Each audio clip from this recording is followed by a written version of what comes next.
I am the master of my fate.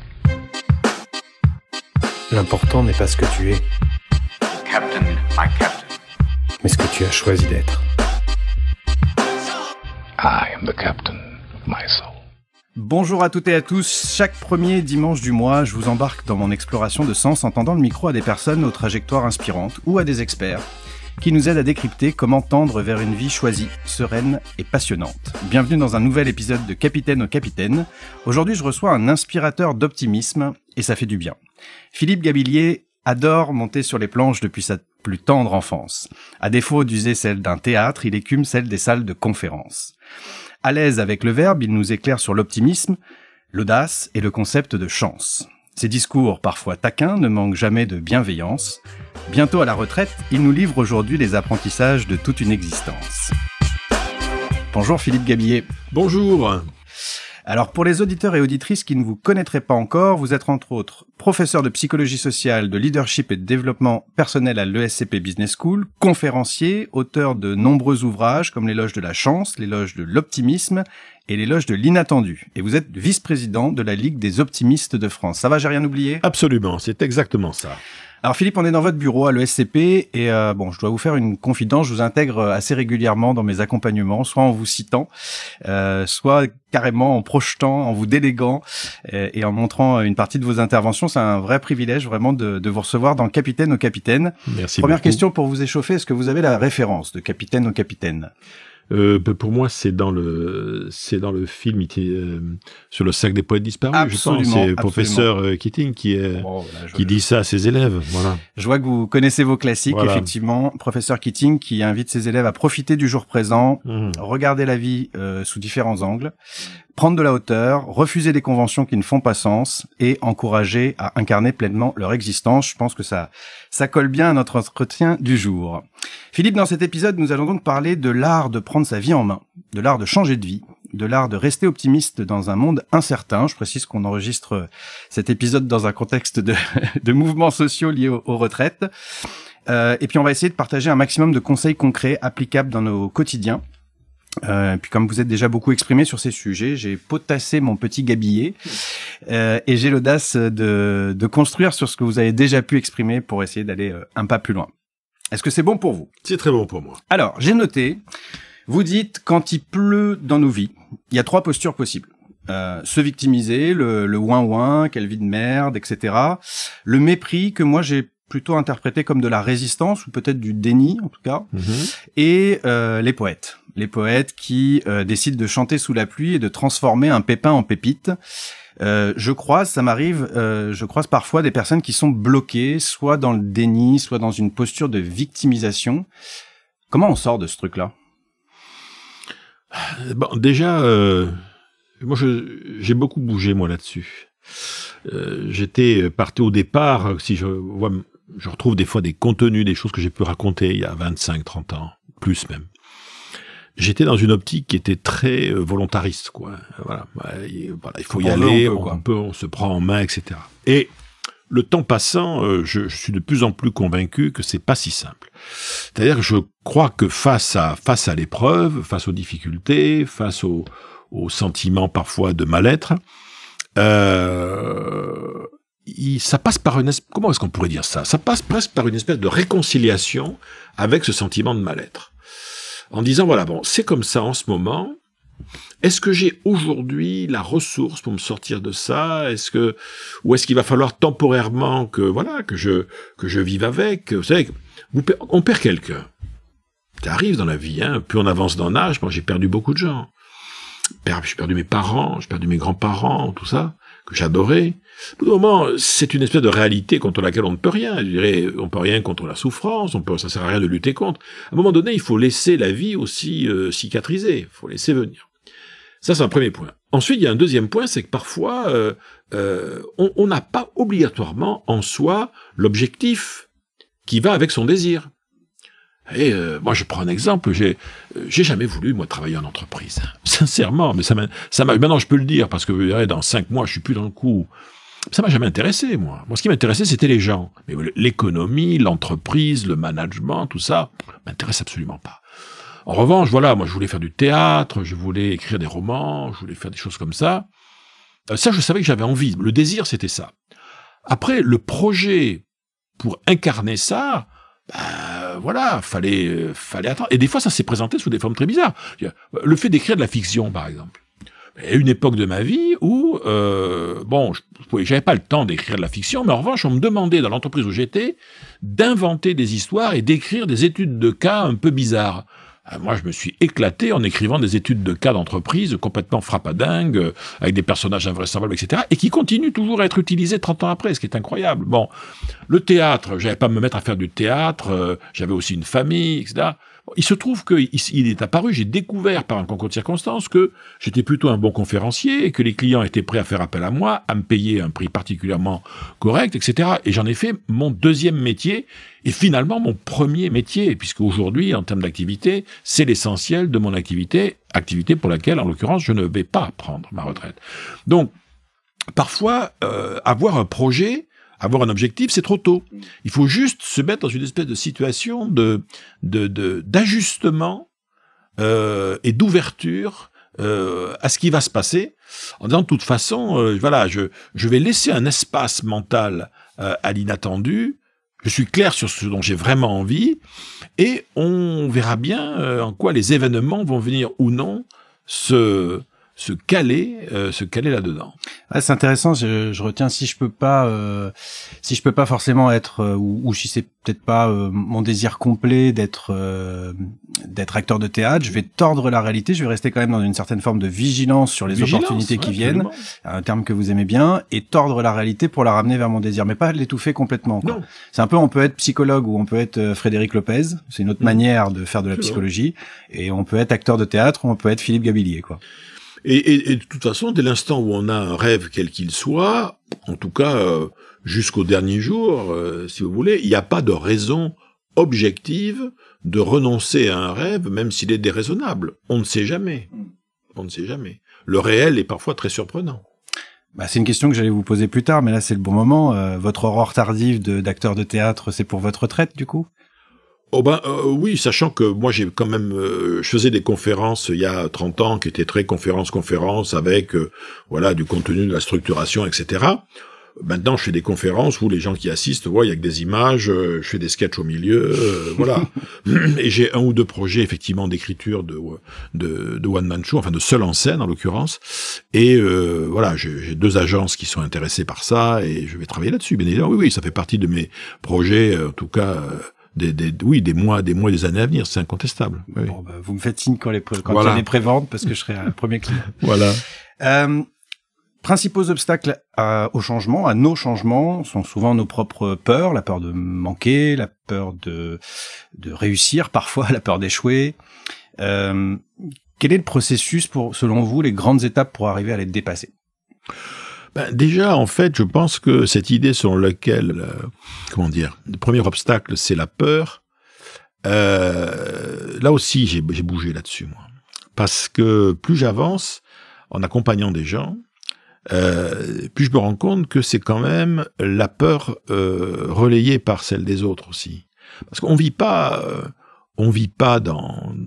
sur une île déserte, quoi. Et un des éléments qui nous empêche de changer, moi, c'est ce que j'appelle les engagements concurrents cachés. Le fait que je m'en rends pas compte, mais j'ai des enfants, j'ai un conjoint, j'ai des collègues, j'ai peut-être une entreprise qui compte sur moi, tout un tas de choses qui, font que, certes, j'ai vraiment envie de changer, ça c'est sûr, mais dans le fond, je me dis, si je change vraiment, ça va aussi mettre en difficulté des gens, faire de la peine à quelqu'un, etc. C'est pas neutre, ça. Hein, bon. Donc il y a effectivement une partie du changement qui est est-ce que je vais réussir, est-ce que je vais m'en sortir, et puis il y a la partie qu'est-ce que ça va faire autour de moi.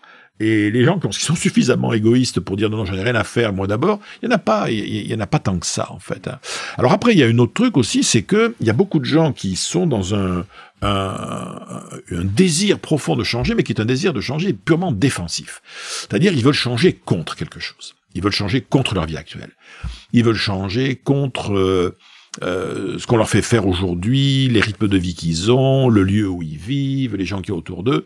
Ils veulent changer pour s'éloigner de quelque chose. Or, ça, c'est une première étape, mais on peut pas bâtir un truc là-dessus.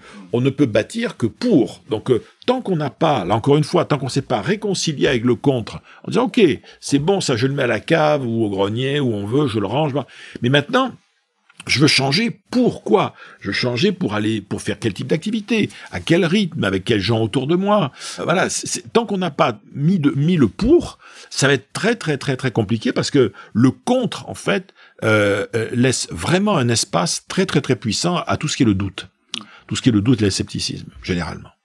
Donc, ce que je retiens, c'est peut-être, parce que sur cette question de l'entourage, je me dis qu'est-ce qu'on peut faire, c'est en parler surtout avec l'entourage, prendre des risques mesurés, peut-être pas inconsidérés, qui mettent en péril tout le monde, mais qui ne nous frustrent pas trop non plus.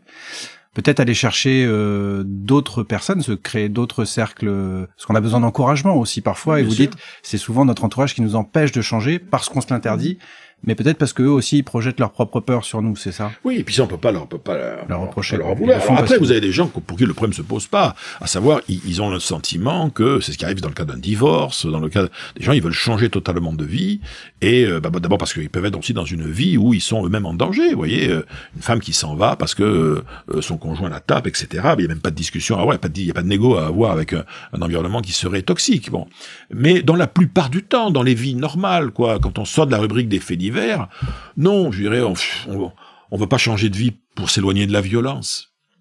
On veut changer de vie pour s'éloigner de la médiocrité.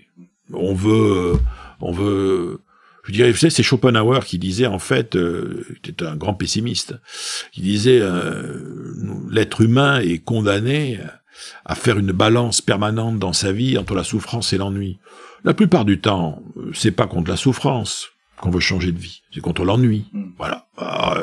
Parce que l'ennui, en fait, est porteur lui, pour le coup, l'ennui est porteur d'une peur très puissante, qui est la peur de perdre un temps qui ne reviendra jamais. C'est-à-dire que si effectivement on n'a qu'une vie, le temps passe, quoi. Hein. Donc perdre du temps, c'est perdre de la vie. Voilà. Pourtant, notre époque, elle est tout sauf ennuyeuse, quoi. On est dans un monde, vous le dites, rempli d'opportunités. Alors, mais factuellement, quand on regarde aujourd'hui, vous voyez, à la fin du 19e siècle, grosso modo, une vie humaine, c'était 500 000 heures. Sur ces 500 000 heures, les gens, ils avaient commencé à travailler jeunes. Il n'y avait pas de samedi. Il y avait parfois les dimanches, bien évidemment. Mais en gros, on bossait entre 150 et 200 000 heures sur une vie de 500 000. On dormait 200, et il restait 100 pour des activités religieuses, sociales, machin, etc., etc. Nous, on n'en est plus là. On n'en est plus là. Nous, on vit... 800 000 heures. On vit 800 000, c'est un peu beaucoup, parce qu'en moyenne, c'est un peu beaucoup. Mais dire que quelqu'un qui va vivre 90 ans, c'est 780 000 heures, 790 ans de vie. Là-dessus, même en travaillant jusqu'à 64 ans, comme des malades et tout, en étant salarié, on aura travaillé 80 000 heures dans sa vie. 90, allez, si vous êtes vraiment un fou de boulot, 100 000 heures. 100 000 heures. Si, 100 000 heures. Donc, vous vous rendez compte, le temps. Et ce temps, on en fait quoi? Factuellement, la plupart des gens, ils en font quoi? Alors, on vous dira, oui, mais alors, il y a les activités associatives, tout ça, mais factuellement, aujourd'hui, la consommation, c'est les écrans. On perd un truc de temps de fou. C'est-à-dire qu'en fait, il se passe des choses intéressantes, mais par personne interposée. Vous avez des gens, ils sont devant leur écran, et effectivement, ils regardent, ils consomment le spectacle du monde, mais ils sont pas du tout acteurs. Ouais. Cela dit, moi je respecte, on peut parfaitement prendre beaucoup de plaisir à être spectateur du monde, pas de problème. Mais, vous direz, est-ce que par ailleurs, oui, on voit très bien les jeunes retraités, par exemple, hein, heureusement qu'ils sont là, parce qu'on se rend compte que le monde associatif en France aujourd'hui, par exemple, est tenu clairement par une communauté de retraités qui ont entre 62, 3 et 75 ans, et qui tiennent l'ensemble des structures associatives au niveau des... Ils seraient plus là, bon. Donc, oui, il y a des tas de choses à faire, mais tout a aussi un coût, quoi. Voyager, c'est formidable, mais ça coûte des sous. Alors, ça coûte moins cher qu'autrefois. C'est moins risqué qu'autrefois. Mais voilà, de fait, beaucoup de gens ont des projets, beaucoup de gens continuent à rêver d'eux, mais le potentiel de ceux qui passent effectivement à l'action est peut-être pas obligatoirement si important que ça, quoi. Hein. Ok, donc auparavant les changements de vie étaient plutôt subis que choisis en général. Oui. Aujourd'hui, on est plutôt dans un monde rempli d'opportunités c'est peut-être pour ça aussi qu'il y a l'essor massif du développement personnel et de la connaissance de soi, puisque devant tant d'opportunités, que choisir et toutes ces questions-là reviennent un peu pour qu'on puisse faire le bon choix. C'est ce qui s'appelle le FOMO, un peu, le Fear of More Options, c'est-à-dire est-ce qu'il n'y a pas quelque chose de mieux et on court après quelque chose. Puisque je retiens aussi, c'est ce côté écran, monde interposé, qui peut être intéressant, mais qui est pas forcément toujours un choix conscient, quoi. Oui, et puis avec parfois, maintenant on rentre dans un univers, si vous voulez, qui va changer beaucoup de choses, parce que le monde virtuel, on peut toujours considérer que le monde virtuel n'atteindrait jamais l'intensité du monde physique. Et c'est que le début. Mais avec le métaverse, c'est plus vrai. C'est plus vrai. Vous avez avec la réalité virtuelle, des gens peuvent maintenant vivre des expériences d'une intensité incroyable qu'ils ne vivront jamais pour eux physiquement. On peut même envisager, prenez des gens d'un certain âge. Maintenant, on se rend pas compte, on est au début, mais on est dans 20 ans, 25 ans, on est dans des EHPAD où, je dirais, tout ce qui est métaverse est en accès libre, et vous avez tout un tas de gens qui passent un temps fou, tant qu'à attendre la mort, ils préfèrent attendre la mort en repartant dans les années 70, 80, où ils avaient 20 ans, pour y passer des journées entières, etc. Et comment leur en vouloir? Comment leur en vouloir? Oui. Donc, on n'a même pas idée aujourd'hui de où la technologie, et il y aura toujours des gens qui seront, je dirais, dans un coin de campagne reculé, à s'occuper de leur jardin, à écouter un peu la radio, mais pas trop de télé, etc. Il y en aura toujours quelques-uns. Mais il est sûr et certain que dans les conditions sociales générales vont vers cette espèce d'expansion des possibilités données par les technologies. En tout cas, pour nous ici, vous voyez, dans nos pays à nous. Il y a, alors j'entends beaucoup de chiffres, 70%, 90% de Français qui voudraient changer de vie. En tout cas, on peut s'accorder sur le fait qu'il y en ait de plus en plus, ne serait-ce que par observation de mon entourage. Donc ça, d'un côté, il y a de plus en plus de personnes qui souhaitent changer de vie. Et puis, il n'y a jamais eu autant d'offres d'accompagnement, que ce soit des coachs, des thérapeutes, collectifs, individuels. Moi, une des raisons pour lesquelles je crée les capitaines aussi, c'est comment on peut rendre ces transitions. Pourquoi dans ce contexte-là, pourquoi c'est pas plus fluide? Pourquoi c'est encore aussi difficile avec tout ce qu'on sait? Vous avez rabâché voilà, toutes ces clés, tous ces ingrédients depuis un certain nombre d'années. Qu'est-ce qui reste à inventer pour que ces transitions soient plus massives et plus sereines? Moi, alors là, j'ai l'intime conviction qu'il y a plus rien, qu'il y a rien à inventer, en ce sens que tout a été dit. Voilà, et la caractéristique de la littérature de développement personnel sur le changement de vie, c'est qu'elle est très répétitive. Hein. J'étais à la FNAC au rayon développement personnel, j'ai peut-être qu'à tourner. Avant d'être surpris par un bouquin sur l'art de changer de vie, même le mien, je me suis inspiré de plein de choses. Ouais. Simplement, je voulais faire un format qui était un format court, insister un peu sur la dimension un peu sociale du truc et systémique, mais voilà quoi. Donc non. C'est au niveau des outils, ils sont là. C'est d'ailleurs pour ça que je pense que c'est pas le problème. Le problème, il est que le désir de changer de vie, pour beaucoup de gens, est d'abord une tentative d'évasion imaginaire. Et avoir un désir de changer de vie, c'est une chose. Mais avant que le désir se transforme en projet, là, voilà, il y a beaucoup moins de gens qui ont le projet de changer de vie. Ou alors, il faut qu'il soit poussé par les événements. Par exemple, quand la pandémie de Covid est arrivée, des personnes qui ont quitté, par exemple, certaines grandes villes pour aller s'installer ailleurs, pour retrouver de l'espace, etc. Il y a eu un événement extérieur qui a été quasiment le déclencheur, quoi, du truc. Ouais, voilà, ça c'est...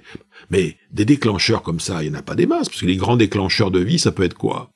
Ça peut être effectivement la pandémie, ça peut être la maladie ou l'accident, ça peut être le licenciement brutal, ça peut être l'arrivée inopinée, je sais pas moi, d'un troisième, d'un quatrième enfant, ça peut être un coup de foudre, ça peut être une rupture, ça peut être... Bon, il y a ces événements-là, mais c'est pas parce qu'il y a un événement de vie qui pourrait être un événement de rupture que la rupture va suivre, hein, parce qu'on a aussi des capacités d'homéostasie, comme on dirait en systémique, hein, de remise du système en équilibre, qui sont très très fortes. Voilà, donc et en plus, nous, on raisonne toujours par rapport à ça, mais tout ça est très franco-français. Ouais. Attendez, on représente 1% de la population mondiale, et cette thématique du changement de vie, tout ça, bon, vous allez en discuter dans d'autres pays d'Europe, on vous écoute, on vous dit, ouais, pourquoi pas, c'est gentil, mais ils sont sympas, ces Français, c'est des grands romantiques, quoi. C'est un luxe de bobo occidental? Ben, comment vous dire? Je dis bobo avec tendresse, hein, c'est pas... Oui, enfin, en tout cas, ça pourrait être considéré comme tel, parce que, après, les gens qui devraient vraiment peut-être se reprendre en main, parce qu'ils sont dans des conditions sociales compliquées, etc., les vraies personnes qui sont en difficulté. Quand vous discutez avec eux, vous vous rendez compte que, bon, c'est bien beau, ce qu'on met dans les bouquins, tout ça, mais dans la pratique, hein, c'est... On en revient à Maslow, en fait, quoi, basiquement, non? Ouais, mais encore, vous savez, Maslow, bon... Oui, ça n'a pas été... Ce pauvre Maslow, il a été tellement mis à toutes les sauces, on lui a collé une pyramide dont il a jamais parlé dans aucun de ses travaux. Enfin, Maslow, c'est un des grands mythes psychologiques de l'époque. Mais... Voilà, quand vous êtes dans la détresse aujourd'hui, la caractéristique clé, c'est que vous n'avez pas de ressources d'action. Et les ressources d'action, il n'y en a pas 25 000. Alors bien sûr, il y a la volonté personnelle, il y a tout ce qu'on veut, mais ça, c'est de la psychologie de bistrot. Non, les ressources d'action, aujourd'hui, ce qui donne de la liberté, d'abord, qu'on le veuille ou non, c'est l'argent. Si vous n'avez pas de moyens du tout, et si vous n'avez pas de moyens, mais vous êtes tout seul, on peut prendre des risques. Mais ne pas avoir de moyens, donc ne pas avoir des revenus très très très modestes et être à plusieurs, donc une famille par exemple, ça plombe, qu'on le veuille ou non. Voilà, c'est déménager, aller habiter ailleurs, etc. C'est très compliqué. Si on n'a pas de capital social, si on ne connaît pas les gens, on n'a pas de réseau, c'est pas tellement qu'on connaît personne, c'est que personne nous connaît. Alors là, c'est-à-dire, pas de pognon, pas de capital social. Et pour peu qu'on ait un capital que je qualifierais de cognitif, qui est ce qu'il est, mais un peu limité, ben, je suis désolé, c'est ça qu'on appelle dans le fond la pauvreté, vous savez. La pauvreté, c'est être scotché dans un éternel présent. C'est ça, être pauvre. C'est pas uniquement un problème d'argent, hein. C'est un problème de liens sociaux et c'est un problème de capacité cognitive. Et donc comment est-ce que je peux me sortir d'un éternel présent? Comment je peux arrêter d'être scotché dans ce présent qui me déplaît? Voilà, pour ça qu'on rêve de quoi? On rêve de gagner au loto. On rêve, je dirais, que nos enfants rencontrent ou se marient avec des gens d'un niveau social plus, parce que grâce à ça, ils vont gagner en capital social. On rêve des fois de se dire, ah tiens, si j'avais un peu de temps, je reprendrai mes études, quoi. Ou j'apprendrai des trucs nouveaux. L'idée étant que si je fais ça, je vais accroître mon capital d'action à travers mes connaissances, etc. Donc, comment dire, je devrais pas dire ça, mais le réel est très très loin de ce que nous racontent les bouquins de développement personnel. Je le regrette, mais c'est comme ça. Alors comment on pourrait adresser ça de manière plus utile, de manière plus concrète? Moi, c'est ce qui m'obsède un petit peu de déjà, la première question, j'en ai marre d'entendre ayez confiance en vous, c'est une injonction. Mais c'est débile, c'est débile, ayez confiance en vous. Je dirais, mais c'est invraisemblable. Ayez confiance en vous, d'un point de vue métaphorique, hein, ça consisterait à dire à quelqu'un, voilà, vous êtes grand, vous êtes baraqué, par exemple, voilà, il faut que vous vous souleviez vous-même. Donc, je vais vous donner un truc, vous allez voir, c'est très simple. Vous allez vous choper vous-même par le col de votre chemise et vous allez vous tirer vers le haut. Vous allez voir. Vous pouvez faire ce que vous voulez, vous pouvez tirer tant que vous voulez, vous avez pété la chemise, mais vous n'avez pas voulu parce que c'est un circuit physique fermé. Bon, eh bien, la confiance en soi, c'est un circuit mental fermé. Ça se décide pas comme ça, tiens, à partir de maintenant, j'ai confiance en moi. Ça marche pas comme ça. En revanche, là, il est clair que quand on est des professionnels de l'accompagnement, au lieu, quand quelqu'un vous dit « j'ai envie de changer de vie », je pense que le réflexe sain, peut-être pas bien en tête comme ça serait bon d'accepter ce discours, d'accepter ce désir, vous voulez changer de vie, très bien, alors bon, pourquoi, comment, qu'est-ce qui va pas, qu'est-ce que vous aimeriez changer? Alors, quand quelqu'un vous dit qu'il veut changer de vie, il faut toujours essayer de qualifier, parce que dire « ah, j'aimerais changer de vie », alors parlons-en, parce que changer de vie, ça c'est de la généralité. Alors, vous voudriez changer quoi? Vous voudriez changer l'endroit où vous vivez peut-être? Oh, l'endroit, ça peut aller. Ah, très bien. L'activité. Ah oui, l'activité plus. Bien, bien, bien. Les gens qui sont autour de vous, ça se passe comment? Vous les gardez? Ah, bah, ils m'aident pas toujours bien. Oui, mais c'est pas une raison quand même pour les virer. Non, non, peut-être pas, vous avez raison. Mais enfin, bon, c'est vrai que ça m'aide pas trop mon entourage familial, mes vieux parents, mon conjoint, ma femme, mon mari, mes gosses. Bon, très bien. Mes collègues de travail. Bon. Alors, vous voudriez quoi? Alors, vous voudriez peut-être changer quoi? Vos priorités? Vos façons de travailler, peut-être? Votre rythme de vie, peut-être? Mais tant qu'on n'a pas mis des mots dessus, ça va être compliqué. Et une fois qu'on a fait ça, là, on peut dire, bon, alors maintenant, on va essayer de regarder ce qu'aujourd'hui, votre réel aujourd'hui, qu'est-ce que vous pourriez faire déjà de mieux avec le réel tel qu'il existe. C'est-à-dire que déjà, mettre les gens dans une posture d'optimisation du réel. Est-ce que vous êtes allé aujourd'hui au bout de ce que vous pouvez faire dans l'écosystème où vous êtes, avec les gens avec qui vous vivez, dans le job qui est le vôtre? Est-ce que vous êtes allé jusqu'au bout du bout du bout? Est-ce que vraiment vous avez regardé toutes les possibilités?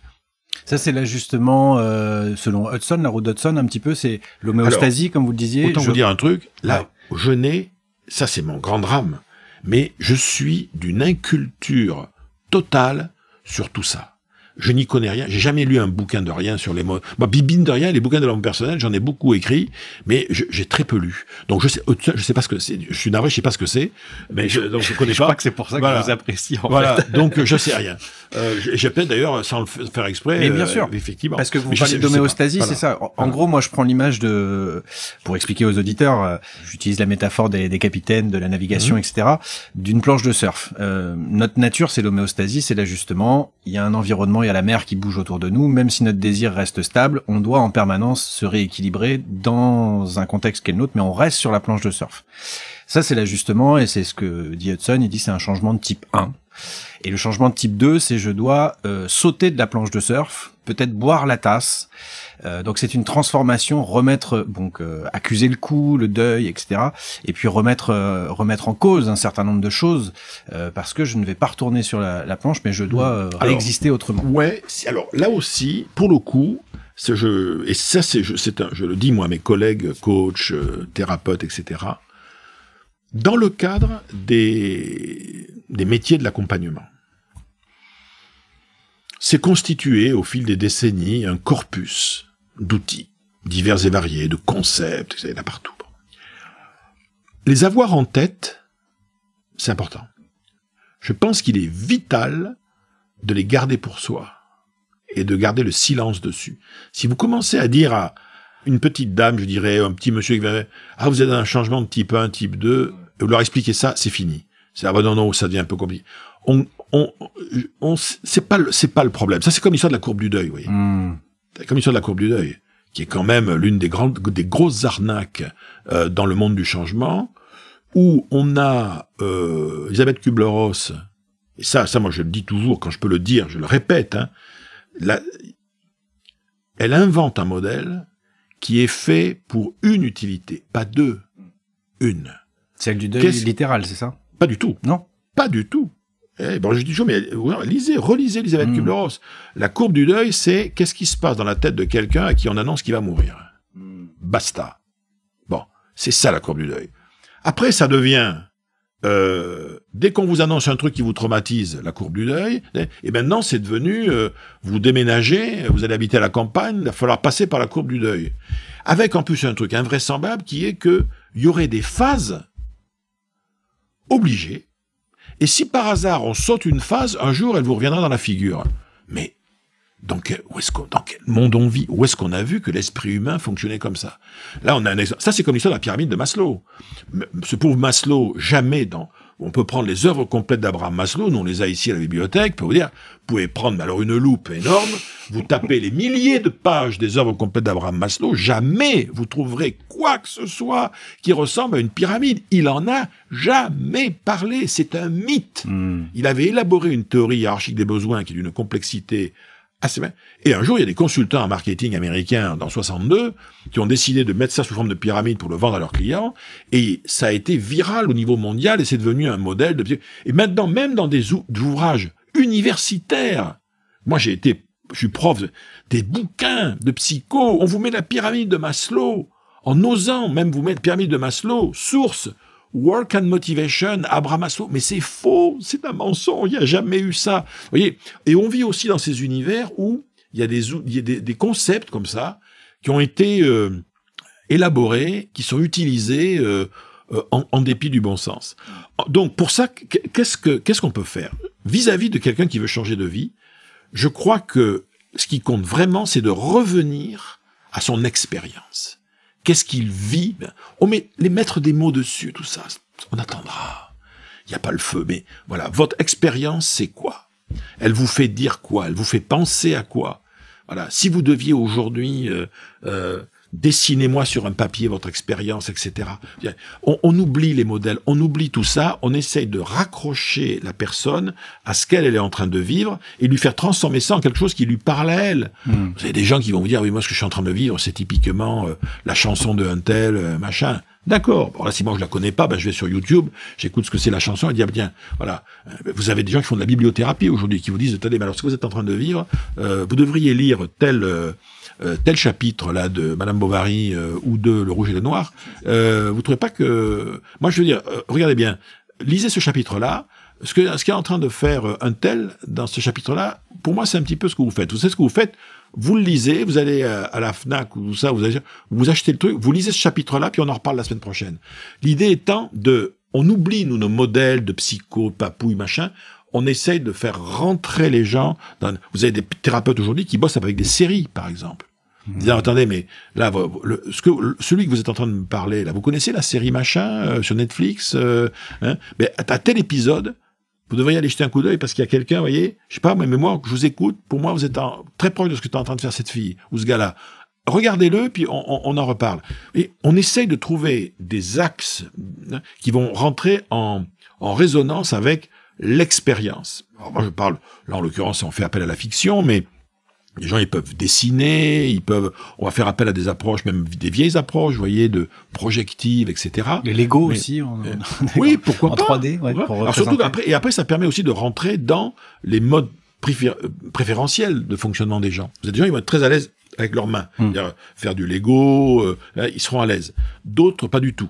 Il y en a, ils vont être hyper à l'aise pour mettre des papiers par terre, se déplacer dans l'espace Bon, d'autres seront à l'aise avec des chansons, de la musique, du dessin, peu importe. Mais si on veut aider quelqu'un dans cette démarche-là, il va falloir véritablement le ramener à la seule chose qui est non discutable pour lui, c'est son expérience.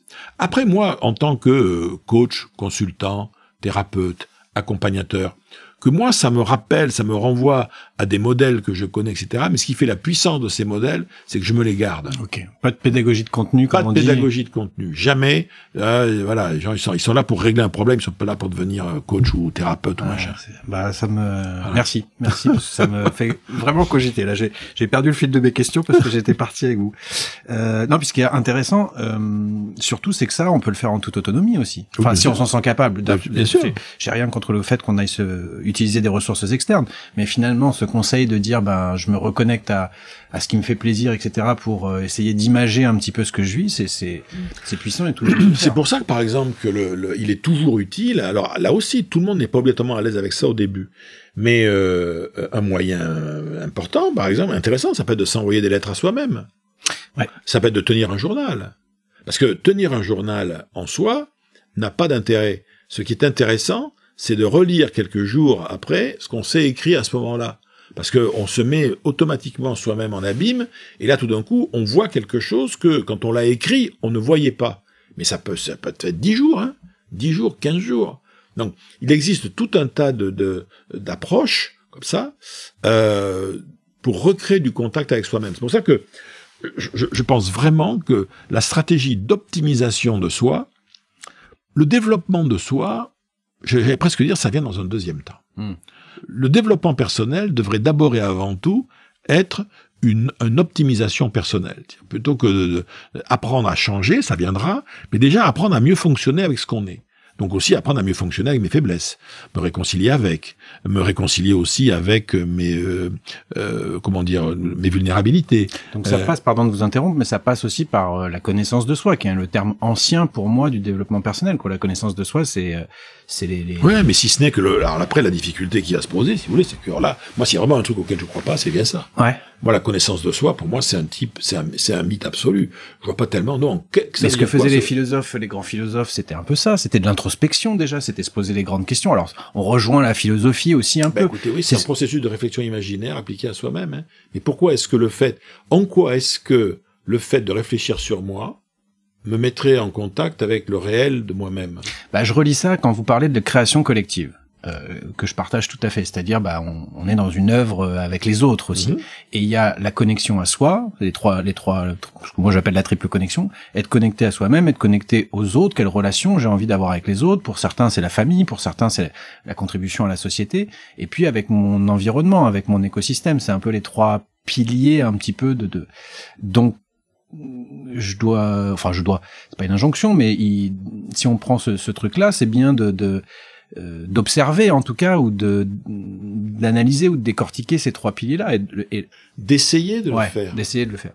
D'essayer, oui. Mais en toute sincérité, vous demandez, dans le cadre d'un processus d'accompagnement de quelqu'un, tout ça, même quelqu'un qui s'est tapé tous les tests possibles et inimaginables, lui dit, alors, cher ami, parlez-moi de vous. Parlez-moi de vous. Qu'est-ce qu'il faut savoir sur vous pour mieux fonctionner avec vous? Soit vous allez obtenir des banalités, soit vous allez obtenir un lexique que la personne aura découverte à travers le test qu'elle a fait.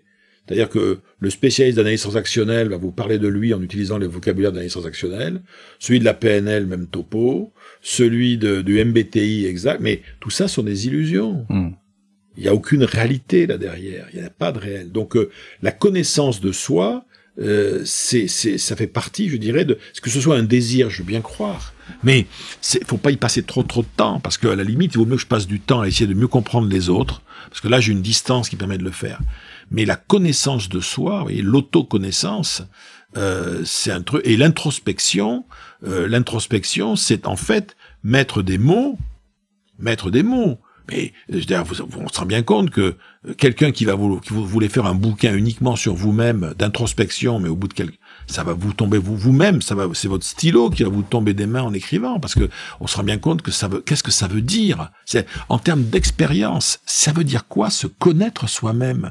Mais tout ce dont vous avez besoin, vous savez. Alors si éventuellement votre médecin peut vous dire, non, il va vous faire des examens, vous savez, vous avez tel ou tel type de faiblesse dans votre corps qui fait que, ça c'est objectif. Ça c'est objectif. Mais, quel est le réel qu'il y a derrière ce que me raconte mon MBTI? Non, pas forcément des outils, mais je pense à connaître peut-être, on parle beaucoup de ses valeurs, de ses motivations au sens de moteur, ce qui nous fait avancer, quel est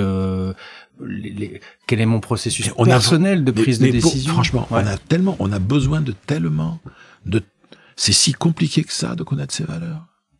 Et si on les a pas naturellement en tête, ça veut dire quoi? Ça veut dire qu'on va passer du temps pour essayer de trouver quoi? Essayer coûte que coûte de se trouver des mots pour essayer de se donner des raisons de vivre. Enfin, attendez, c'est ça, moi, qui me dépasse un peu. Comment est-ce qu'on peut dire, oui, mais alors, grâce à ce séminaire, ça va vous permettre de mieux comprendre quelles sont vos valeurs. Non, mais je rêve. Si je les connais, c'est peut-être juste que je les ai pas, ou je les connais pas, ou elles ont jamais été, et en plus, le processus d'introspection, je vous ai entendu par la seule force de mon mental, je vais avoir accès à ça. Non, qu'éventuellement je dise, je vais délibérément me mettre dans une situation qui va me confronter à des choses que j'aimerais qualifier en moi. Je suis convaincu d'être un garçon généreux. Bon, je vais essayer de voir dans une association, je vais quand même essayer d'aller passer avec les gens d'ADT Carmonde quelques jours dans un bidonville pour voir jusqu'où elle va quand même. Là oui, mais tout ce qui, en gros, ça c'est le problème des philosophes du tragique. Moi, pour moi, ce qui sort de l'expérience vécue n'existe pas. Et en fait, on est d'une société où on se paye littéralement, c'est une belle expression française, nous payons de mots pour parler de nous, nos valeurs, nos machins, nos priorités. Quelqu'un qui me dit, qui met ses priorités sur un bout de papier, ses priorités, non. C'est un acte d'imagination et de projection sur ce qu'il croit être ses priorités. Mais que ces priorités posées sur un papier soient ses réelles priorités, il faudrait qu'on en discute. Peut-être d'ailleurs que la personne qui vient de me faire ça le croit, mais ça n'a strictement aucune valeur. Et c'est d'ailleurs la raison pour laquelle beaucoup de gens mettent du temps. Et je dirais, ils enquillent la lecture de bouquins sur le développement personnel, les séminaires de développement personnel, parce que, factuellement, ils changent pas. Mais on dit, mais alors, comment ça se fait? Mais peut-être parce que tout bêtement, ils étaient pas prêts à ce moment-là, où ils sont en train d'explorer un chemin qui est peut-être pas exactement celui dont ils auraient besoin aujourd'hui. Et moi, quand je vois le nombre de gens autour de moi, dans les coachs, etc., qui passent leur vie, à travailler sur la connaissance de soi, l'introspection, etc., qui sont infoutus de voir que leur gosse se fait harceler à l'école, qui sont infoutus de voir que leur conjoint s'emmerde avec eux ou avec elles, etc. Donc moi, honnêtement, pour ça quand je dis toujours, si on devrait tous être avec nos enfants, nos amis et les professionnels d'ailleurs de l'accompagnement et coaching, doivent d'abord et avant tout être des pédagogues de l'expérience. Attends, on va parler de ton réel tel qu'il est, on va travailler dessus. Mais comme vous savez, le sculpteur qui prend un bout d'argile, etc. On va arrêter de prendre un carnet, comme ça, et de faire le dessin de la sculpture que j'aurais envie de faire, ou que je pourrais faire. Non, ras-le-bol. Tu laisses tout ça, tu vas t'acheter un bout d'argile, et on va ensemble essayer de voir. Tiens, alors, et là, peut-être qu'on va commencer à voir au niveau des gestes, non, mais là, t'es trop assez, t'es pas assez, t'es ceci, t'es cela. Mais on arrête de mentaliser. Le monde de développement personnel est un monde où on mentalise tout. Après ça peut être un job, consultant en stratégie. Mais c'est ça. Un consultant en stratégie est quelqu'un qui mentalise le réel d'une entreprise. Hier, c'est l'audit. Aujourd'hui, c'est le diagnostic. Et demain, c'est le plan stratégique et la prospective. Mais c'est du mental. Et c'est la raison pour laquelle ça tourne mal. Parfois. Nous sommes dans un monde où on s'éloigne du réel. Il faut relire Clément Rosset, quoi. Et c'est vraiment de comprendre que se détacher du réel, pour moi, c'est le premier risque on parlait tout à l'heure du digital. C'est ça. Alors après, on peut prendre plaisir à se détacher du réel. D'abord, je vais au cinéma. Je vais me détacher du réel, mais je l'assume. Je vais détacher. Quand, pour supporter ma vie, je vais passer, je sais pas combien d'heures sur des jeux vidéo dans le métaverse, etc. Ah, attention, c'est peut-être un peu plus. C'est peut-être plus un choix conscient. C'est peut-être plus un choix. Peut-être. Ce que vous venez, tout ce que vous venez de dire là, ça me ramène à ce que m'a dit un manager très tôt dans ma vie en fait, et qui était peut-être juste du bon sens. Et il me disait, en fait, Baptiste, dans la vie, c'est simple. La vie, c'est simple. Il faut rêver le plus haut possible et faire de son mieux pour y arriver. Et en fait, on n'a pas besoin de plus que ça, quoi. C'est bien. Et pour ça, on n'a pas non plus obligatoirement l'obligation, vous voyez, de se connaître plus que ça. Faire avec ce qu'on ressent.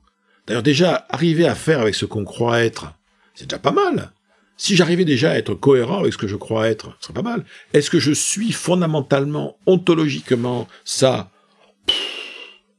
C'est pas un problème, quoi. C'est pas un sujet. C'est pas un sujet. Et on revient sur cette notion d'optimisation. D'ailleurs, moi, j'ai beaucoup écrit sur l'optimisme, vous le savez, l'optimisme, dans le fond, c'est ça. L'optimisme, c'est vraiment mettre le réel, quel qu'il soit, sous la tension, on va dire, la plus positive possible. C'est-à-dire que quand il m'arrive quelque chose, même de dramatique, c'est à ça d'ailleurs qu'on est optimiste, c'est quand on est confronté à la difficulté, à l'épreuve, à l'adversité. Le point de vue optimiste face à l'épreuve, à l'adversité, consiste à se dire, une fois que le choc, la douleur et tout ça est passé, ok, voilà, mon réel c'est ça m'est arrivé, j'aurais peut-être préféré que ça m'arrive pas, ça m'est arrivé. Maintenant que ça m'est arrivé, qu'est-ce que je vais bien pouvoir essayer d'en faire? Soit pour moi, soit pour les autres, soit pour la société tout entière, mais voilà, en faire quelque chose, faire flèche de tout bois. Je me souviens, c'est dans Jurassic Park où, à un moment donné, il y a le scientifique, on lui dit que, ils ont fait que quand ils ont cloné les dinosaures, les T-Rex, ils ont cloné que des femelles, pour pas qu'ils puissent se reproduire. Et je crois que c'est Jeff Goldblum qui dit ça. Et pour moi, c'est une phrase qui est essentielle. Il dit, non, ok, ils ont fait ça, mais de toute façon, tous les biologistes le savent, la vie trouve toujours un chemin. Ce qui explique que vous avez même des créatures qui arrivent à changer de genre, je dirais, temporairement, pour pouvoir, certains gastéropodes, etc., des trucs invraisemblables quand on y réfléchit, pour pouvoir justement continuer à se reproduire. Et je pense que c'est ça, le fait que la vie trouve toujours son chemin, le vivant trouve toujours son chemin, c'est ça. Des gens qui ont vécu les pires choses vous disent toujours, ceux qui s'en sortent vous disent qu'ils en ont fait quelque chose. Ils auraient préféré que ça n'arrive pas, on le voit dans le monde du handicap par exemple. Vous voyez, ils auraient préféré, le gars qui a plus de bras, plus de jambes, ne peut pas dire... Mais il dit voilà, je suis différent de celui que j'étais avant, mais grâce à cet accident, j'ai fait ça, ça, ça et ça. Quoi. Qu'est-ce que vous en pensez de ce terme de résilience qui a été ramené à la psychologie par Boris Cyrulnik? Est-ce que c'est ça ce processus de... Je pense que le concept de résilience, il est arrivé à temps par rapport au... Il est arrivé à temps. Bon, c'est devenu maintenant un peu comme la motivation, vous voyez, c'est devenu un concept un petit peu bateau. Je pense qu'il y a des concepts plus intéressants que la résilience. La résilience renvoie quand même à retrouver l'état d'équilibre antérieur qu'on a perdu suite au traumatisme. L'homéostasie. Bon, on est sur l'homéostasie. Et en ce sens, c'est limité. Je pense qu'il y a des concepts qui sont beaucoup plus utiles aujourd'hui. Alors, il y a d'abord, déjà, en psychothérapie, il y a le concept de croissance post-traumatique qui est beaucoup plus intéressant que celui de résilience. C'est-à-dire, comment est-ce que le fait d'avoir été traumatisé m'a fait grandir. Et ça a été aujourd'hui l'auteur de référence pour le coup là-dessus. Alors, s'il y a un gars qui, moi, m'a fait bouger dans ma tête, c'est lui. C'est Nassim Nicolas Taleb, dans Antifragile. Parce que le concept d'antifragilité, il va bien au-delà. Il dit non, l'antifragilité, c'est comment est-ce que je suis sorti par le haut et grâce à l'épreuve, grâce au drame, grâce au deuil, je me suis renforcé, adapté, etc. Et il donne cet exemple, il dit voilà, il y a 4 états de la matière: la fragilité, la robustesse, la résilience et l'antifragilité. La fragilité, c'est le papillon. C'est-à-dire qu'il ne supportera pas un environnement volatile, va le menacer très rapidement. La robustesse, c'est le mur en béton armé. On tire dessus à la Kalachnikov, le mur s'envole. En revanche, si on balance une bombe atomique, là, il va péter. Bon. La résilience, il donne l'exemple dans la mythologie du phénix. Il y a un phénix, tu le crames, il renaît de ses cendres exactement comme il était avant. Et tu peux le cramer 1000 fois, il renaîtra 1000 fois comme il était. Il dit, et puis, il y a l'hydre de Lerne. L'hydre de Lerne, tu lui coupes une tête, il en repousse 2. Tu coupes les 3. La seule façon de la tuer, il va falloir tout couper en même temps.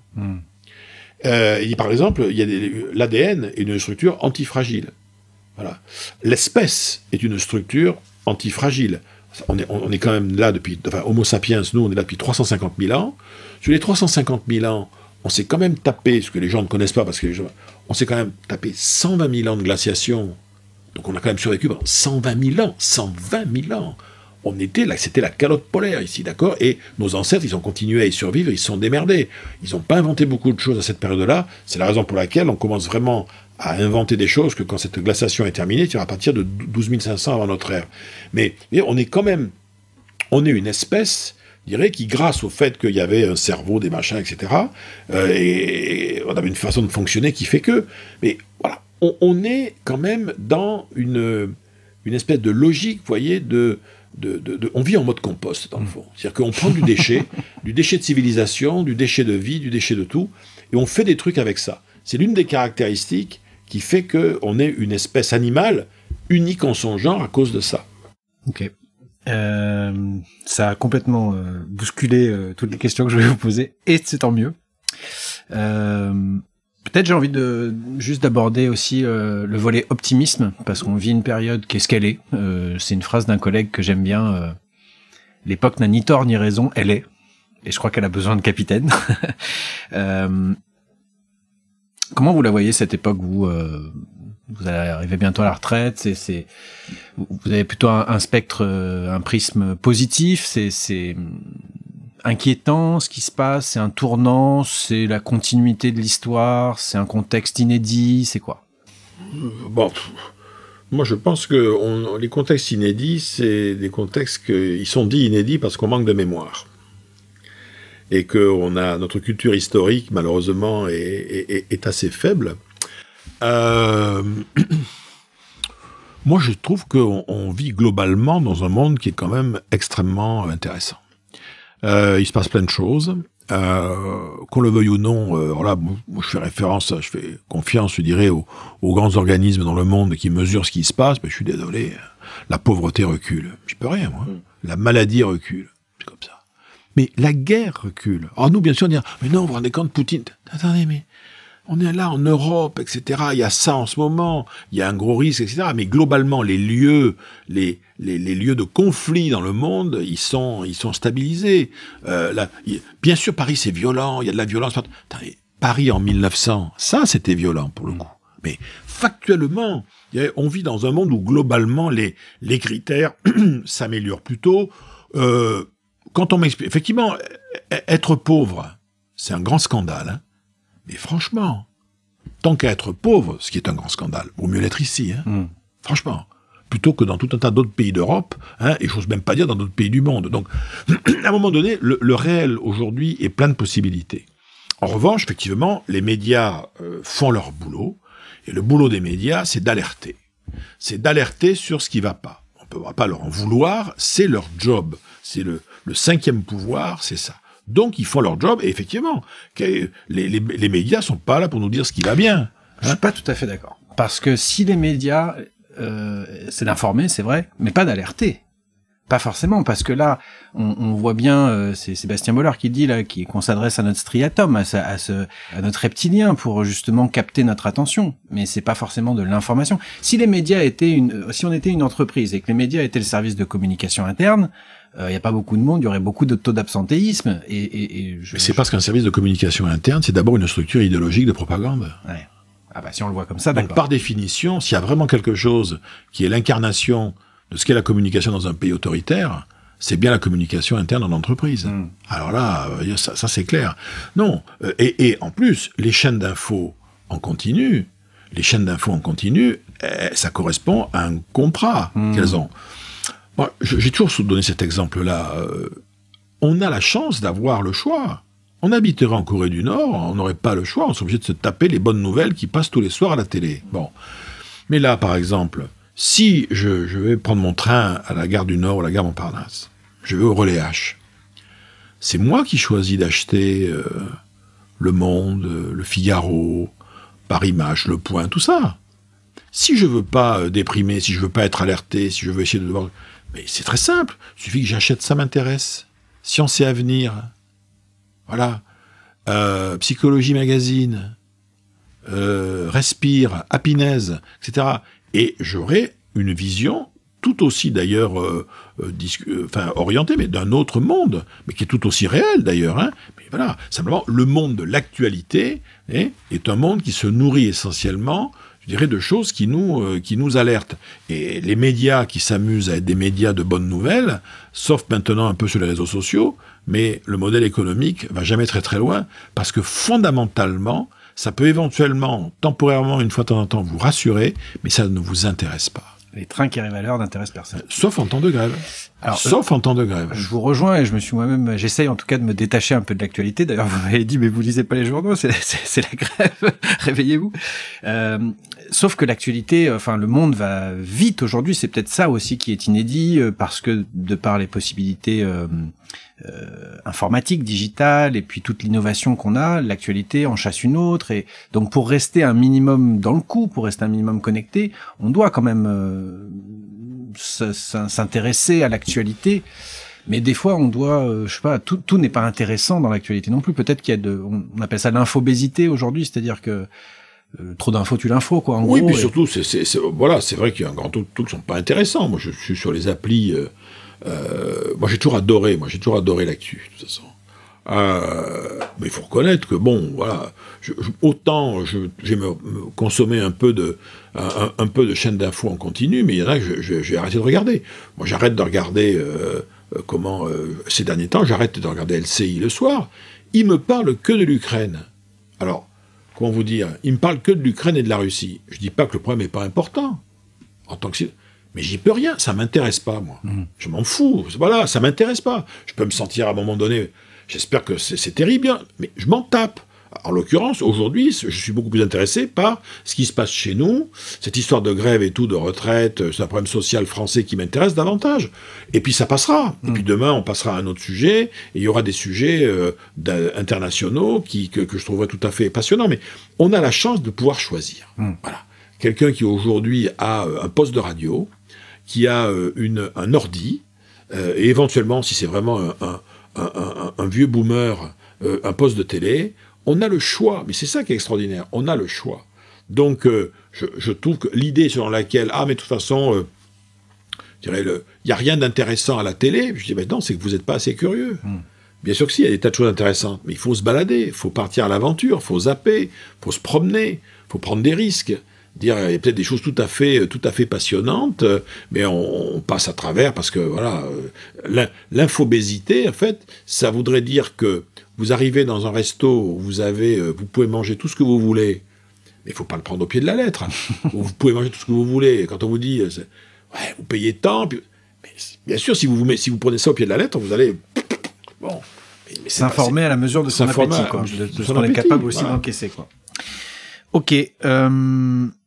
Je vois, alors je relis ça quand même avec l'optimisme aussi, mais je vois un peu peut-être une crise du nous, c'est-à-dire ce qu'a fait le nous, c'est peut-être la religion à un moment donné, la nation à un moment donné.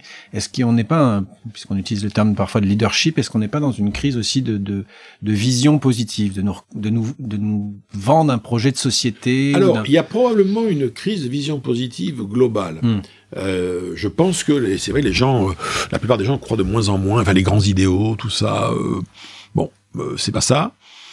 En revanche, on constate, nous, dans nos pays à nous, vous voyez, que la population, tout confondu d'ailleurs, tous âges confondus, tous niveaux sociaux confondus, peuvent se retrouver dans un certain nombre de causes. On reste quand même un des pays où, quand il y a des actions de solidarité, nous, on fait partie de ceux qui nous rassemblent le plus autour d'un certain nombre de grandes opérations. On a la chance d'avoir un arsenal législatif en France, qui est entre autres la loi 1901, qui fait que des associations se développent, il y a beaucoup d'activités caritatives, bénévoles, machin. Donc autant les grands idéaux, ils ont un peu disparu, quoi. En revanche, la capacité des gens à se réinvestir sur des causes, des choses qui les intéressent eux ou qui font sens pour eux, elle reste, je pense, assez forte. On est un pays où il y a beaucoup d'activités associatives et les gens vont se retrouver par communauté, c'est vrai. Par communauté. On en revient à se reconnecter à son entourage, au réel, à l'expérience, à ce qu'il y a autour de nous. On peut choisir aussi d'agir à son échelle, c'est ce qu'on dit. Et puis pour les jeunes aujourd'hui, les moins jeunes d'ailleurs, des enjeux, vous voyez, comme la planète, le climat, restent des choses importantes. La précarité aussi. Il y a plein d'enjeux sociaux autour desquels on a la possibilité, en fonction de nos centres d'intérêt, mais justement de nos systèmes de valeurs, et autant mettre des mots sur ces valeurs, je ne sais pas trop à quoi ça sert. En revanche, dis-moi quelles sont les causes dans lesquelles tu t'engages, et puis on en parlera. Est-ce que la planète et tout ça, est-ce que vous vous engagez? Est-ce que vous êtes dans un mouvement de tout ça? De quelles associations fait-on partie? Et puis déjà, ça montre bien à quoi on carbure. Voilà. J'ai le sentiment que ce qu'on appelle la quête de sens, je sais pas trop ce que ça veut dire, vous pouvez le définir aussi, mais on peut mettre ce qu'on veut derrière, elle est plutôt... on a tendance à dire qu'elle est générationnelle, que c'est plutôt les jeunes. J'ai plutôt le sentiment qu'elle est contextuelle, c'est-à-dire qu'il y a des symptômes différents. Les jeunes vont réagir peut-être autrement parce qu'ils ont moins à perdre, peut-être parce que l'idée de la retraite est tellement lointaine, être propriétaire, enfin tous les codes et les leviers motivationnels de la génération d'avant sont peut-être moins incarnés, moins désirés. Mais chez les quadras, etc., on voit l'explosion des risques psychosociaux, etc. Donc c'est peut-être d'autres symptômes, mais j'ai l'impression que cette quête de sens, elle est plutôt contextuelle, elle correspond à une époque. Qu'est-ce que vous en pensez? C'est possible. Il est clair que, moi, mes enfants ont des aspirations par rapport à ça, justement, par rapport à cette sorte de sens de l'action sociale, que moi, j'avais pas. Que moi, clairement, j'avais pas à leur âge. Ça, c'est sûr et certain. Et le rapport à l'évolution sociale, même le rapport à l'argent, je sens qu'il bouge quand même. Ça bouge beaucoup. C'est vrai, c'est à peu près ça. Alors après, au niveau des catégories sociales plus âgées, on continue à avoir quand même un désir aussi dans le fond d'engagement de gens qui, dans la maturité, vont essayer d'aller retrouver dans des activités caritatives, associatives diverses, tant qu'ils sont encore en bonne forme, un fameux sens qu'ils n'ont pas trouvé dans leur vie professionnelle. Mais généralement, ils avaient commencé avant, souvent. Hein. Vous avez beaucoup de gens qui luttent contre, je dirais, l'ennui ou le fait ils sont dans quelque chose qui est pas, ça va pas. Ben, ils se sont réappropriés la collectivité dans laquelle ils vivent, leur commune. Est-ce que c'est à l'entreprise de donner du sens? On voit toutes les entreprises du CAC 40 sont des entreprises à mission désormais, avec une belle mission sociale. Mais fondamentalement, est-ce que c'est à l'entreprise? Est-ce que c'est sa vocation de donner du sens? Pas du tout. Non, je suis désolé. Le rôle de l'entreprise, c'est de dégager de la valeur économique. Point final. Et grâce à cette valeur économique, si ses dirigeants l'acceptent, cette valeur économique permet, ce qui est très bien, de générer de la valeur sociale, c'est-à-dire faire en sorte que les gens qui y travaillent eux-mêmes puissent mieux gagner leur vie, etc., et créer de la valeur aussi sociétale, c'est-à-dire avoir une action qui aura un impact positif sur le corps social, l'environnement, etc. Formidable. Mais au départ, une entreprise, c'est une organisation qui a vocation, de toute façon, dans un premier temps, à générer de l'efficacité et de l'efficience. C'est-à-dire que ça peut être d'ailleurs du profit, mais ça peut être aussi du service public, ça peut être aussi du soin, ça peut être des tas de choses, hein, selon qu'on est un hôpital, une multinationale, etc. Très bien. Mais après, en revanche, il existe des organisations qui, en fait, produisent du toxique. Mais pour certaines, elles produisent du toxique, mais j'allais presque dire, on peut le regretter, mais elles produisent du toxique en toute légalité. Hein, des gens qui vont polluer allègrement, qui vont... très bien, mais voilà, c'est un autre problème. Après, la notion d'entreprise à mission, moi, jusqu'à preuve du contraire, et je dirais, si je m'intéressais au problème de l'entreprise, j'essaierais de creuser, mais ça ne m'intéresse pas suffisamment. Je pense que je vois quand même aujourd'hui beaucoup d'enjeux de com autour de ça. Et ça permet effectivement, c'est aussi un outil intéressant de recrutement. Parce que maintenant, c'est devenu un problème quand même. La ressource de talent est rare, mais on ne se rend pas compte comme elle est rare. On voit dans la réfaction, on ne trouve plus personne et tout ça. Ils sont où les talents? Parce qu'il y en a pas moins. Ils sont où? Ils montent leur boîte, ils vont... Ou ils montent leur boîte, ou ils sont là, mais ils sont entre deux, quoi. C'est-à-dire que moi, je vois des jeunes qui me disent, là récemment, qui me dit, vous savez, monsieur, j'ai trouvé une boîte, là, je viens d'être embauché, mais c'est absolument génial. C'est tout ce que je cherchais. Le job, l'ambiance et tout, vraiment, c'est tout ce que je cherchais. Je dis, mais très bien, donc vous êtes content? Elle me dit, ah oui, mais vous pouvez pas savoir. Je dis, mais là, une boîte comme ça, je vais au moins y rester 3 ans. Ah ouais, super. Donc on est sur autre chose. On est dans une autre logique. Et c'est vrai qu'aujourd'hui, les entreprises, les organisations d'ailleurs en général, parce que il n'y a pas que l'entreprise. Les organisations devront de plus en plus faire leurs preuves pour conserver les talents. Alors pas uniquement d'ailleurs faire leurs preuves en termes de sous, un peu bien sûr, évidemment, mais aussi en termes de qualité de vie, de lieu d'épanouissement, etc. Sans tomber, je dirais, dans la banalité un peu sirupeuse du bonheur au travail, parce que le travail n'est pas fait pour rendre heureux. En revanche, il n'a pas vocation à rendre malheureux. Hein. Donc que ce soit un lieu où on fait des choses intéressantes et où on est respecté, ça c'est très bien. Après, le bonheur par le travail, ça peut être le cas pour certains artistes, ça peut être le cas pour certaines personnes qui ont des vocations, mais après, le bonheur par le travail, pour l'hôte ou l'hôtesse de caisse, dans certaines grandes surfaces, non, mais déjà, qu'il voit à quoi sert son travail, qu'il le fasse dans des bonnes conditions horaires et logistiques, et que quand il y a un souci, sa hiérarchie le traite avec respect, ça suffira. Hein. Après, son bonheur, il le créera ailleurs. Ça, je pense que c'est un autre symptôme. Mais ce sera son problème. C'est peut-être un autre symptôme aussi, comme de l'ultra-tertiarisation de nos activités, c'est qu'on voit plus le résultat. C'est pour ça qu'il y a beaucoup de gens qui redeviennent aussi céramistes, boulangers. On est tellement dans l'intellectuel qu'on fait des fichiers Excel, mais on ne sait pas ce que on a besoin aussi dans le sens. C'est ça aussi de voir ce que ça. C'est vrai que ça, c'est une tendance intéressante. On le trouve même chez des jeunes diplômés. On assiste à des bifurcations professionnelles précoces de gens qui sont tous d'ailleurs des profils, ingénieurs, grandes écoles de commerce, juristes, tout ça. Et ils vont être en entreprise plutôt privée, boîte de conseil, banque, tout ça.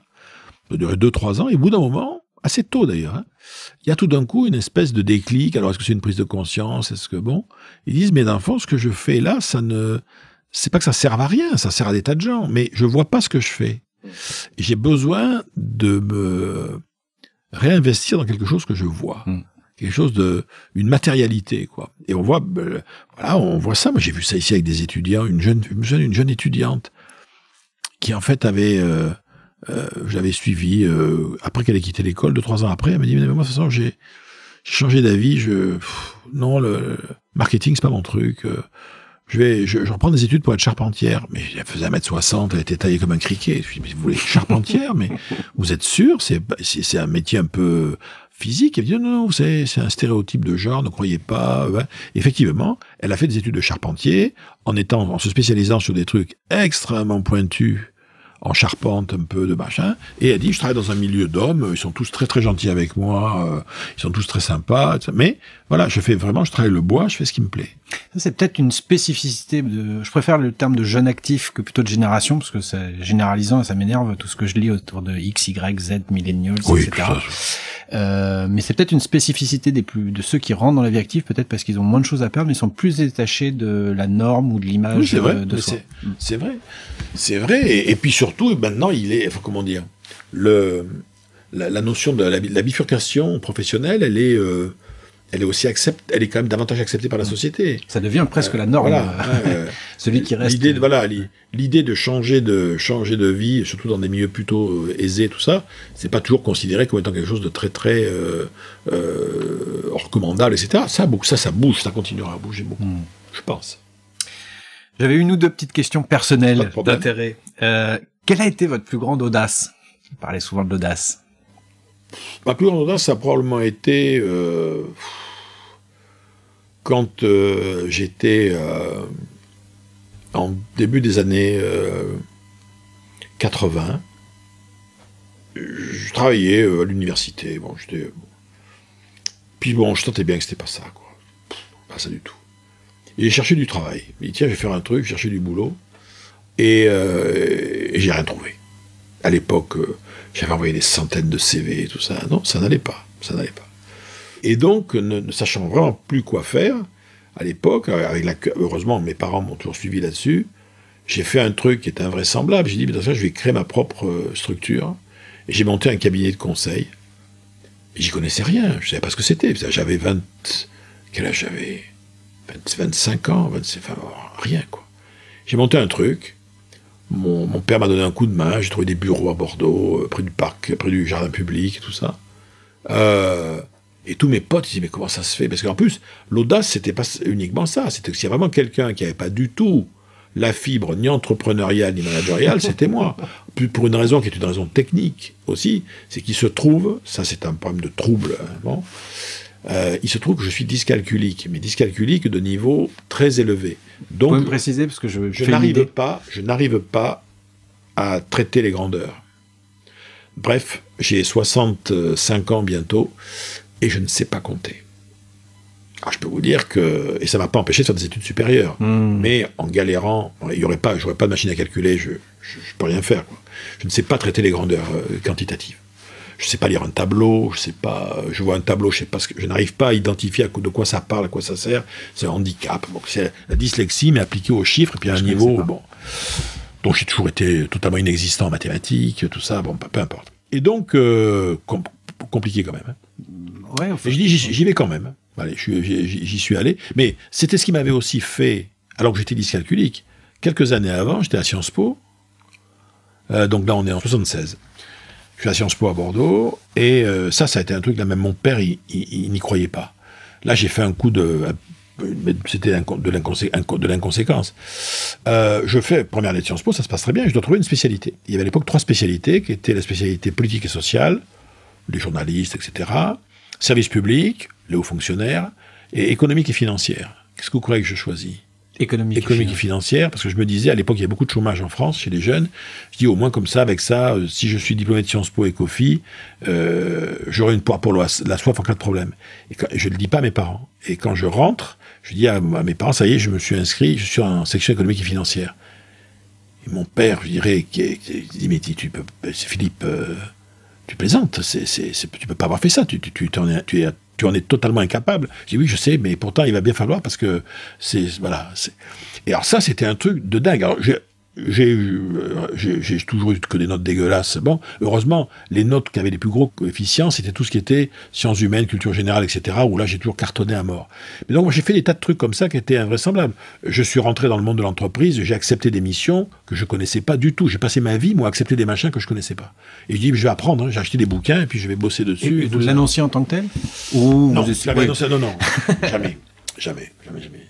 Donc voilà, c'était des trucs comme ça qui étaient un peu... mais comme je partais en voyage, à un moment donné, en plus je suis un peu distrait, quoi, donc j'ai des problèmes de troubles de l'attention, je suis un peu dans la lune, etc. Je suis barré aux États-Unis, j'avais mon billet d'aller, mon billet retour, quoi. J'avais pas une réservation d'hôtel, et je partais aux États-Unis, je sais pas quand j'allais revenir. J'avais un billet open pour le retour, etc. Mais j'avais quel âge, c'était vraiment mon service militaire, donc je devais avoir, j'avais 20 ans, quoi. Bon, mais pas. Donc des trucs comme ça, un peu rigolo, quoi, voilà.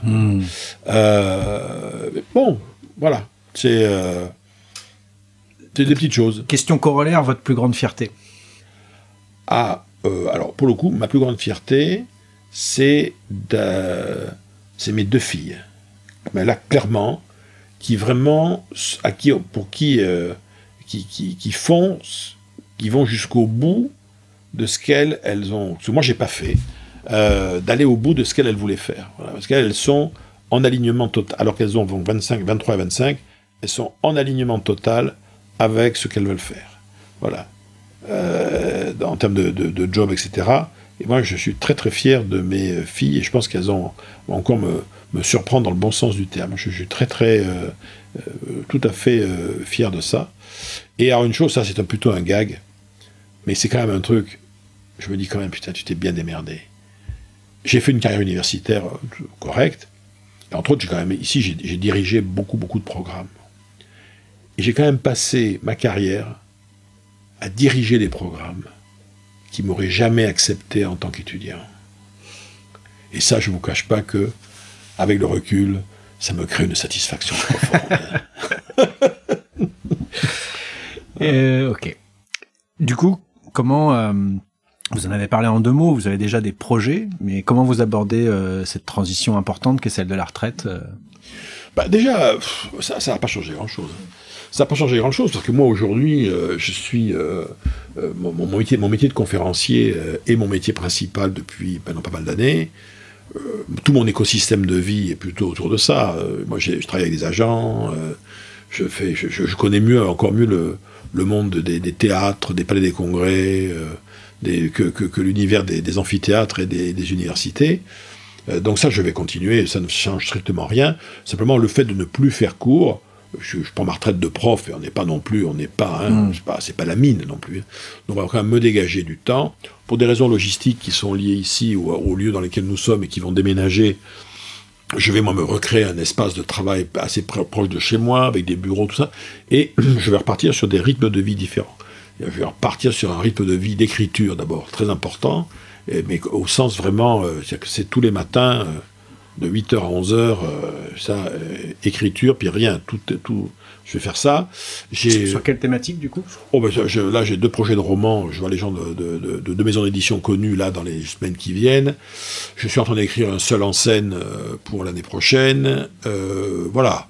Bon, et j'ai un projet avec ma fille aînée, on va écrire un livre tous les 2 sur l'art de s'en sortir, pour les gens qui sont vraiment au fond du trou. Non, j'ai des projets d'écriture, incontestablement, de l'écriture et de la scène. Ça sera essentiellement ça, et quelques voyages aussi, Et surtout, bon, moi, je me suis toujours...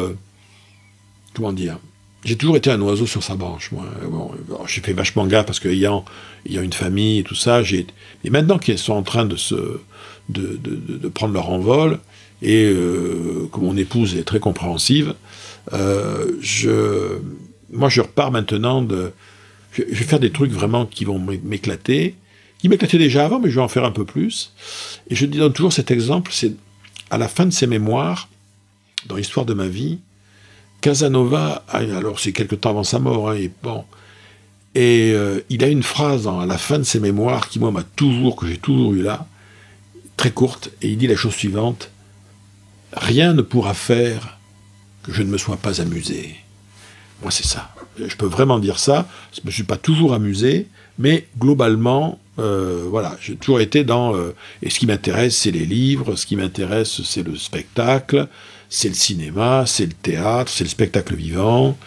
Là, je vais encore repartir, là, cette année, je vais passer pas mal de temps au Festival d'Avignon. J'espère que dans 1 an ou 2, j'y serai dans le Festival du Off pour présenter quelque chose. J'ai 12 000 projets. En revanche, c'est vrai que ça va m'obliger. Je garde les conférences, bien évidemment, parce que ça, c'est mon gagne-pain.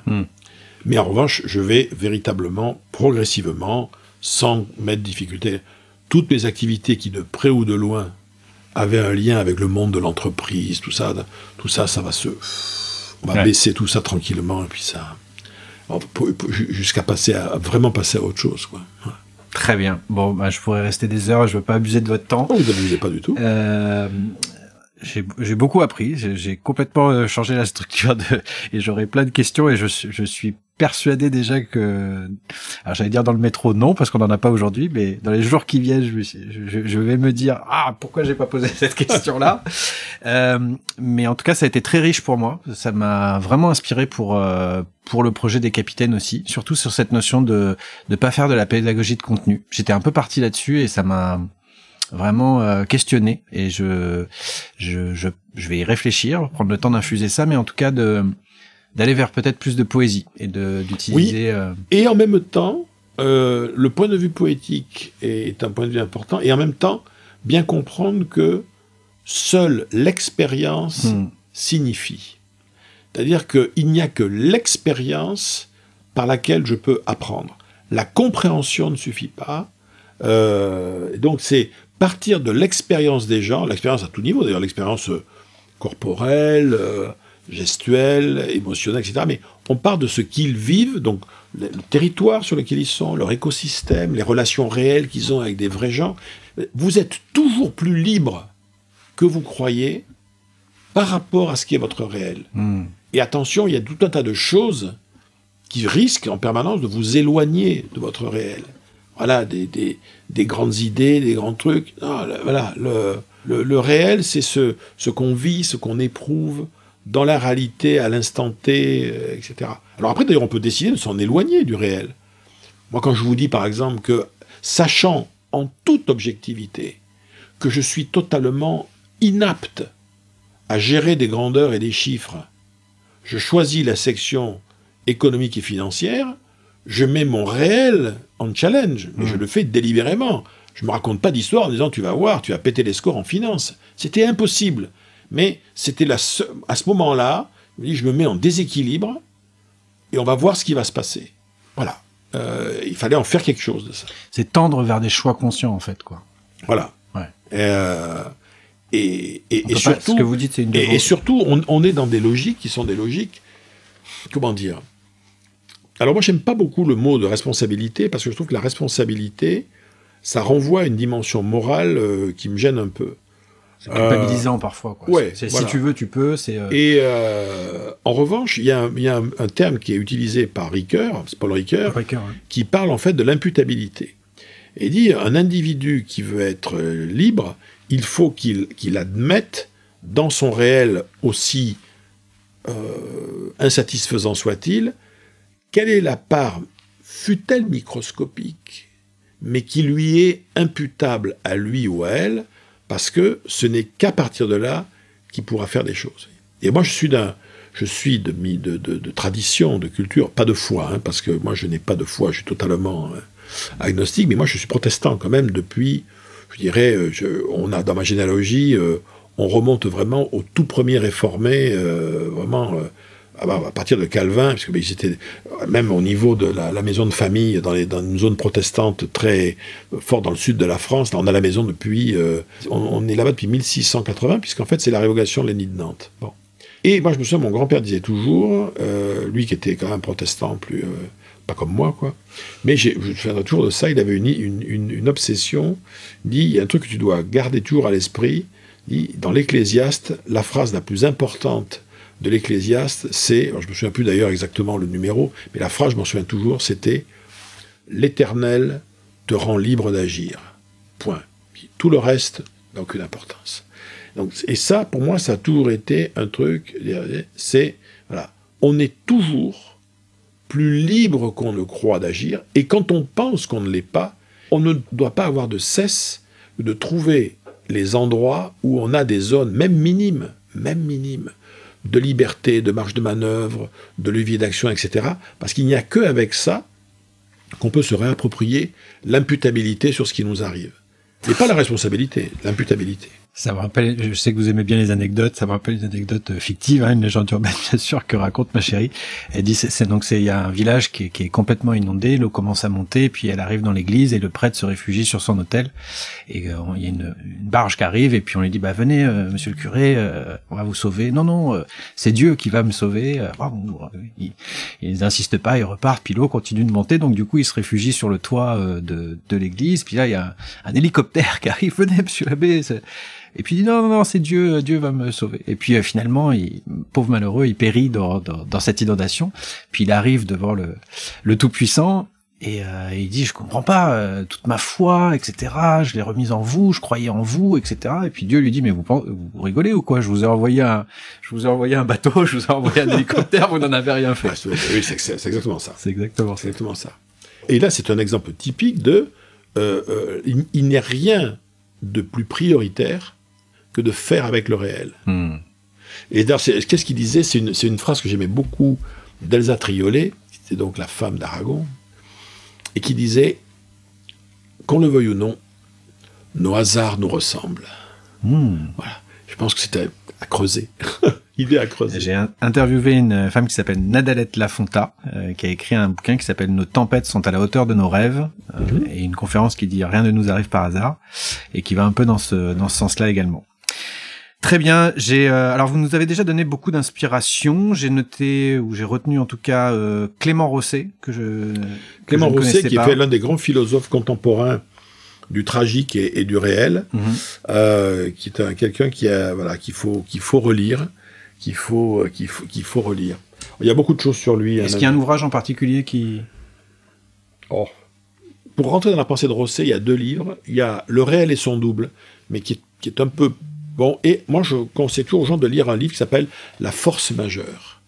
La force majeure, qui est fondée sur cette idée c'est la grande idée des philosophes du tragique, comme était Nietzsche ou autre, qui est de dire, voilà, factuellement, dès l'instant où on ne croit pas en Dieu, il y a une prise de conscience qui est assez facile à faire, c'est que de toute façon, un jour ou l'autre, ça va s'arrêter.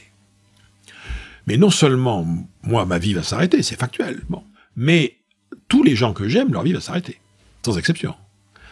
Mais même mieux que ça, le monde étant comme il est, tout ce que j'ai pu faire, réaliser, créer, machin dans ma vie, un jour ou l'autre, sera oublié, tombera dans la vie. Donc de toute façon, la vie est tragique. Donc, la seule façon d'aborder le tragique de la vie, il n'y en a qu'une, c'est la joie de vivre. C'est la seule façon. C'est-à-dire faire, et donc on retrouve Spinoza d'ailleurs là-dedans, qui veut dire, voilà, c'est vraiment réapprendre à faire avec le réel, à faire ce que la vie est, et quand par hasard elle est bien, mais en profiter le plus qu'on peut. Et donc, pour tous ces philosophes-là, donc il y a une lignée, si vous voulez, qui va de Nietzsche à... aujourd'hui, c'est Enthoven, ou des gens comme ça. La force majeure, c'est un tout petit bouquin de Rosset, uniquement sur la notion de joie. C'est-à-dire, voilà, pourquoi est-ce que on devrait, en toutes circonstances, chercher la joie, et que dans tous les cas de figure, la joie... Alors, c'est un grand débat, d'ailleurs, entre philosophes, savoir est-ce que la joie est plus importante que la vérité. Ça, c'est un grand souci. Mais en tout cas, ce qui est clair, c'est que la joie, oui, Mais rien à voir avec le bonheur. Hein. Voilà, le bonheur comme valeur ultime, non. En revanche, c'est vrai que c'est une conséquence, le bonheur. Oui, ça sera une conséquence, et surtout, mais ça sera une conséquence qui sera toujours instable, parce que le bonheur est quelque chose qui n'a, ça peut se dissoudre en une fraction de seconde. Quoi. C'est Benabar qui, dans une chanson, qui disait le bonheur ne s'achète pas en lingots, mais en petite monnaie. En petite monnaie. Et en revanche, autant faire du bonheur avec un grand B. Un objectif de vie, ça me semble être complètement intello. En revanche, assumer la recherche et la multiplication de tout un tas de petits moments de bonheur, ça c'est très très bien. C'est très très bien. Ça veut dire justement avoir une vie bien remplie avec des gens qu'on aime. C'est formidable. On a nommé aussi Paul Ricoeur. J'ai pas d'ouvrage qui me viennent spécifiquement. Non, bon. sur Paul Ricoeur, non. De toute façon, si on cherche Paul Ricoeur, quelqu'un qui est intéressé, on va sur Google, on tape Paul Ricoeur, imputabilité, on trouve les choses qu'il y a dessus. Mais Paul Ricoeur, la pente du savoir est abrupte quand même. Hein, comme on dit, hein. Donc, parfois, bon. Oui. Alors, on est plus dans la pédagogie de contenu là pour le coup. Oui. Ok, j'ai la tradition de laisser le mot de la fin à mon invité avec la question à 1 million d'euros de mon projet, qui est qu'est-ce qu'être capitaine de sa vie, selon vous. Je vous laisse juste quelques secondes pour y réfléchir, parce qu'il y a le temps de conclure. Et de donner rendez-vous aux auditeurs et auditrices pour le prochain épisode, le premier dimanche du mois suivant. Et puis de terminer, j'aime bien terminer aussi sur une citation. Je suis un peu comme vous, j'aime bien les citations. Puis il y en a une qu'on aime bien en commun, puisque je l'ai détectée dans une ou même plusieurs de vos conférences. C'est celle de Fabio Violo. Pendant des années, j'ai attendu que ma vie change, mais maintenant, je sais que c'est elle qui attendait que je change. Ça me paraissait bien à propos. Un grand merci. Comme je vous l'ai dit, j'ai été un petit peu bousculé parce que j'étais absorbé complètement et je n'en attendais pas moins par vos réflexions. Et je vais infuser tout ça. Et puis je vous laisse le mot de la fin. Philippe Gabillet, qu'est-ce que c'est pour vous être capitaine de sa vie ? Moi, je dirais que être capitaine de sa vie, c'est d'abord assumer le rôle de capitaine, bien évidemment, mais bien comprendre que la direction qu'on a prise peut changer. Le bateau sur lequel on est peut changer en cours de route. Même l'équipage avec lequel on est peut changer.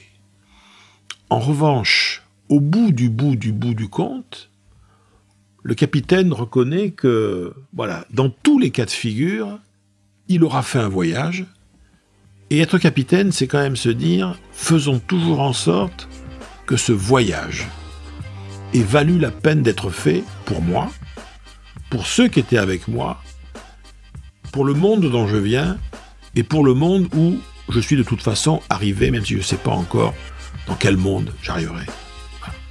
Merci Philippe Gabillet. Merci beaucoup Baptiste.